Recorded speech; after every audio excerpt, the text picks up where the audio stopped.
This week marks the 50th anniversary of the March on Washington.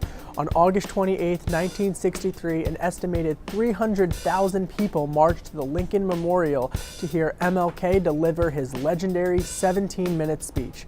From women's rights to anti-war protests, we decided to march down memory lane to crunch the numbers on other historic Washington marches. On March 3, 1913, 8,000 people marched in the Women's Suffrage Parade, though it took 7 more years for women to secure the right to vote. 9 bands, 4 mounted brigades, and 20 floats made their way down Pennsylvania Avenue on the day before Woodrow Wilson's inauguration. You can't talk about marches in Washington and not mention the anti-Vietnam War protests of the 1960s. There was no bigger anti-war protest than the moratorium march to end the Vietnam War on November 15, 1969. More than 500,000 people packed D.C. for what was, at the time, the largest political rally in U.S. history. On April 25, 1993, between 800,000 and 1 million people participated in the March on Washington for lesbian, gay, and bi equal rights. Glenn Beck commemorated the 47th anniversary of MLK's speech in August 2010,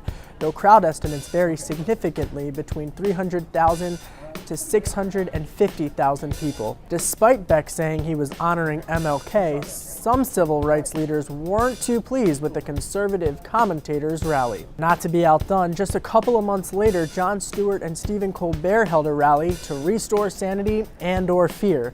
Crowd estimate? Over 6 billion people on the mall.